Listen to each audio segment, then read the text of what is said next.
تخيلوا كده انكم عايشين يومكم عادي، بس في الاخر بتحسوا ان في حاجة ناقصة، زي ان حياتكم مش لها طعم او اتجاه واضح. سؤال خطير: ايه هدفك في الحياة فعلا؟ لو معرفتش تجاوب دلوقتي متقلقش، انت مش لوحدك. كتير مننا بيحلم احلام كبيرة بس مش عارف يحولها لهدف حقيقي يمشي عليه. في الجزء التاني من سلسلة خطط لسنة جديدة افضل، هنتكلم عن ازاي تحدد هدفك في الحياة زي البوصلة اللي بتوجهك، وازاي تحول الحلم لخطة عملية. ركزوا معايا، الفيديو ده هيخليكم تشوفوا حياتكم بشكل مختلف تماما. السلام عليكم ورحمة الله وبركاته، أهلا بيكم في الجزء الثاني من السلسلة. في الجزء الأول اتكلمنا عن الخطة بعيدة المدى، والنهاردة هنغوص أعمق ازاي تحدد هدفك في الحياة. الهدف مش مجرد كلمة حلوة، ده البوصلة اللي بتحدد اتجاهك وبتخليك مسؤول عن سعادتك وراحتك. الأهداف بتساعدنا نعيش أفضل حياة ممكنة، بتحول المشي العادي لهرولة. أول حاجة، ليه لازم يكون عندك هدف في الحياة؟ عشان يديك وضوح، دافع كل يوم تقوم من النوم وانت عارف رايح فين، تقدر تقيم نفسك وتفرض على نفسك تحدي يخليك تتقدم. كمان بيخليكم تفهموا ان الأهداف الكبيرة بعيدة المدى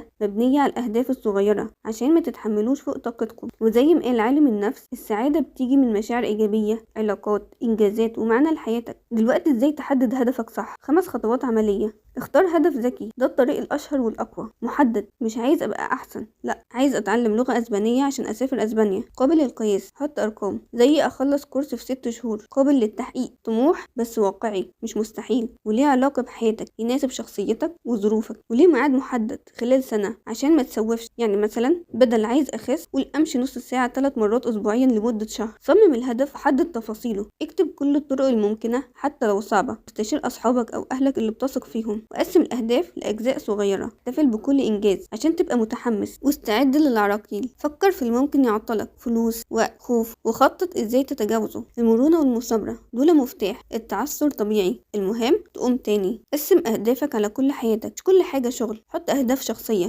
هوايات، علاقات، سفر، قراءة. اسأل نفسك ايه اللي بيفرحني من غير مدح أو إنتاجية. اعرف نفسك كويس، ده أهم هدف. فهم محفزاتك، نقاط قوتك وضعفك. وكل ما تتعثر اسأل نفسك ليه حصل كده وايه اللي اتعلمته. معرفة الذات رحلة مدى الحياة، بس هي اللي بتسهل كل الأهداف التانية. خطوة عملية دلوقتي، حضر ورقة وقلم واكتب هدف كبير واحد في حياتك وقسمه لخطوات صغيرة. ابدأ بأول خطوة الأسبوع ده، مش لازم بداية السنة. تحديد هدفك في الحياة مش رفاهية، ده اللي بيخلي حياتك ليها معنى وسعادة حقيقي. ومع نهاية 2025 ده أفضل وقت تبدأ. في الجزء الجاي هنتكلم عن ازاي تقسم الأهداف لخطة يومية وشهرية ل 2026، وربنا يوفقنا كلنا لأحسن الأهداف. والسلام عليكم ورحمة الله وبركاته.